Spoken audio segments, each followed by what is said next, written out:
中心的 state. Let's welcome her.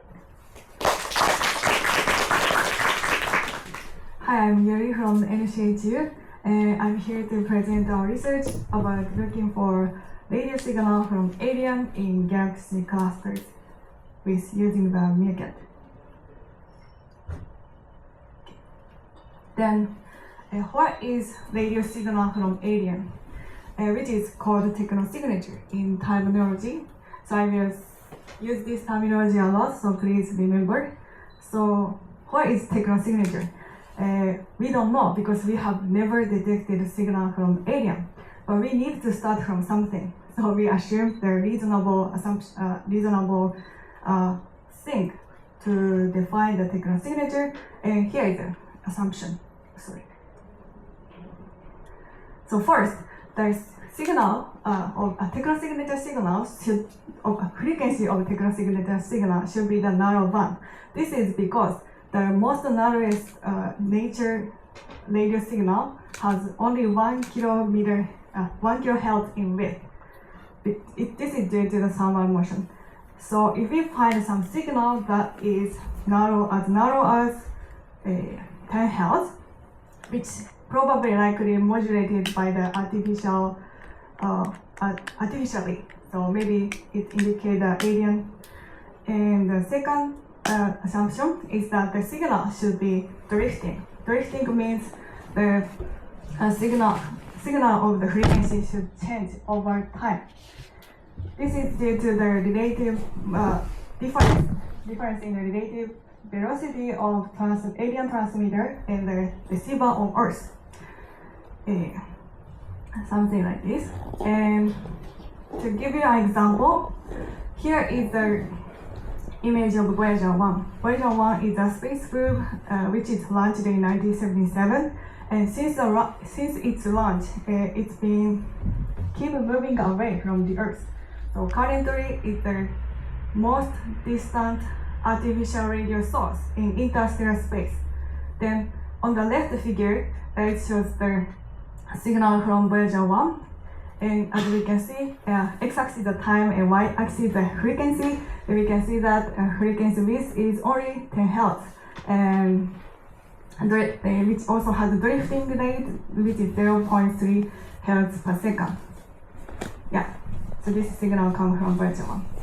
And this is the kind of signal we are looking for in our research. Then, maybe this is surprising for you. This kind of research to look for technosignature, this is called SETI in short. So SETI has been ongoing since 1960. Then, since the beginning of the SETI, there has been more than 100 projects were conducted with no definitive detection of technosignature. So this fact, think about, so these projects were conducted towards Milky Way and most galaxies.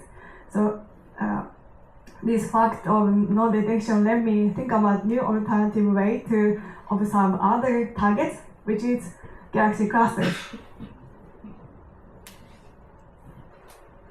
So what is the benefit of observing galaxy clusters?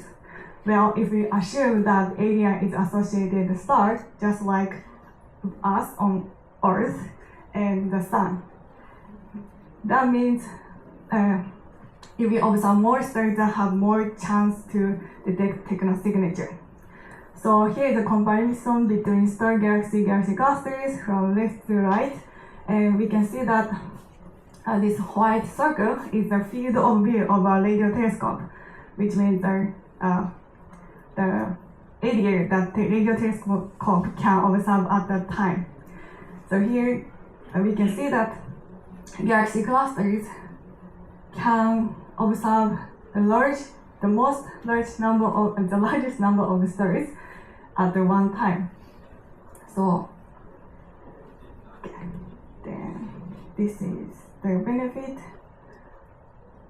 Then when we think about observing technosignature from galaxies, what important is think about the power of alien transmitter.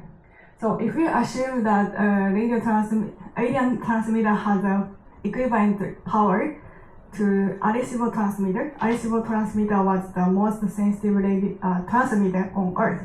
So if alien has this transmitter at the distance of a star, the power of the flux of the transmitter on Earth would be 400 Jansky. But if the transmitter was located at the distance of galaxy, the flux on Earth will be 0.4 nano Jansky. So if we observe technical signature in galaxy clusters, what important is the radio telescopes need to be as sensitive as possible, and the transmitter powers of aliens should be as powerful as possible. And to discuss this point, I'd like to show this figure. Here, x-axis shows the minimum power of the transmitter that can be detectable from the minimum power of the transmitter at the distance of a star that is detectable detectable by the telescopes on Earth. Then you see Meeakat is one of the most sensitive telescopes on Earth since other telescopes are still under construction. Other telescopes from below here is still under construction or still in the planning phase. So basically, Meeakat is one of the most suitable telescope for our project. And then about the powerful transmitter of the alien transmitter, does it exist in the universe or not? To discuss this point, I'd like to introduce the Kardashian scale. Kardashian scale is the classification scheme of the alien civilization. Then, assuming that alien civilization evolved, if the alien civilization evolves, the power consumption level increases. So if the alien civilization has a power consumption level of the Earth and Sun and galaxies, which is like this, we classify the civilization type 1 and type 2, type 3. And our human are at the 0.7, that is less than type 1 civilization. And here is the light figure shows the x-axis are year, and y-axis the power of our power consumption level. So we can see that day by day, year by year, our power consumption level increasing. Then, so by within 2000, if this inclination of trend continue for next 2000 years, we will be type 2 civilization. Then, if we become type 2 civilization, they have enough power to transmit the signal from other galaxies. So think about that Chinese history continue for 1,000 years. Maybe thinking about the existence of this type 2 or type 3 civilization may not be absurd. Then so motivated by these ideas, we are conducting the project to look for technical signature in galaxy clusters. And here is the project team, and the right side figure shows how our observation was conducted with Meeakat. And here is the blue marker shows the area of our galaxy cluster targets, and the red markers are our observed galaxy targets. And we conducted observation last year, and 80 galaxy clusters were observed in total. And we used around 800 megahertz in frequency. Then, here is the mass distribution of galaxy clusters we observed. Then, from our observation, we used the SETI core algorithm to find the technical signature candidates. Then we detected 22,000 signal candidates. Then From this signal candidates, we selected the we look for the techno signature by these three criteria. First, the if the signal has non-drifting rate, that means likely, thank you, RFI, which is radio frequency interference, and maybe the signal comes from Earth. Then the second one is don't show up the same signal in multiple beams. This means Meeakat has special backend, and we can observe up to 64 signals at the same time. So if the signal appears in a different beam, that means at the same time, that means the signal source should be more closer and powerful. That means that likely radio frequency interface. So we set this criteria, and finally we did a visual inspection. So far, we haven't been able to detect any techno signature, but our search still continues, so please stay tuned. Yeah, so due to the time limit, I will skip this slide. So if we didn't detect any signal from our research, it does not mean nothing, we don't have any benefit. Actually, we can still, even from the non-detection result, we can set the upper limit of how alien exists in the how much alien exists in the universe in terms of the radio observation. Then this x-axis shows the how much inverse of the how much stars were observed during per project, and x-axis is the minimum detectable power of the alien transmitter. So if the minimum detectable power of the alien transmitter is lower, it's better, and the number of the stars more number of stars observed is more better. So if the left corner is the parameter of the left corner means the better result. So our result is set the one of the highest, one of the most limited transmitter rate here. So that means that we observe more stars than other projects. And I would like to leave somebody here. Thank you so much.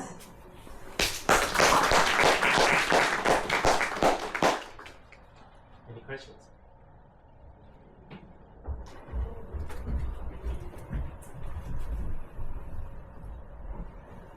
Yeah, very inspiring. Since you are stacking, I'm already asking the question. So, since you are observing multiple clusters, do you expect really some sort of individual differences, or can you stack those clusters in the analysis to further increase the sensitivity? Stacking means by just summing them. Yes, it's a very good question. Actually, we have observed the same galaxy clusters at the multiple times. So we are still thinking about how we can stack this kind of data. Okay. Thank you. This is kind of future research. A little other question. So the radio band you're looking at is something around 8 gigahertz or something? 800 megahertz. 800 megahertz. Is there a particular preference? I mean, I understand that Meeakat is operating in this frequency band, but in terms of technogenic emission, do we expect to see a lot in this frequency band of 800 megahertz, or would other bands be more beneficial for searchers? Yes, this is also a very good question. So actually, because of the noise from the sky, we know that around 1 gigahertz is the most minimum of the background of noise. So this is why we mostly SETI research, this kind of research conducted around 1 gigahertz. But actually, we don't know area which frequency they will transmit. But this is one of the way we try to find the frequency of the alien transmitters. Thank you. Thank you. Another question? Do we expect the techno signatures to be continuous? or are they like FRBs or something like that? You mean persistent source? Yeah. In our research, we are assuming it should be persistent. Okay. So a quick last question. Please. So this limit that you set on the power of this civilization, is it like corrected for beaming? So is it assuming like isotropic equivalent? Yes, isotropic equivalent. Yeah, because I mean, potentially it could mean that the detector, like this could, I'm a bit concerned about the civilization scale because it's a very rough back on the envelope calculation, I think, right? That what means to be civilization. So it could be someone having a strong emitter pointing in one particular direction. Probably even as us, we could create a signal that would be isotropic equivalent 10 to the 13 watts, right? So, so I'm not sure if the scale should really be very much taken serious. Yeah, you're right. Yeah, because we have never detected the signature. Sure. This is kind of the assumption we have to do, and of course this is not perfect. So SKA is gonna improve the search by a lot or not? Yes, this is also a good question.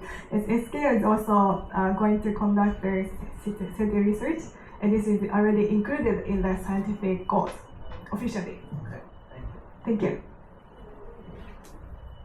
Okay, due to time limit, we need to close this section. So please feel free to continue the discussion with the speakers. Let's thank Yuri and all the speakers.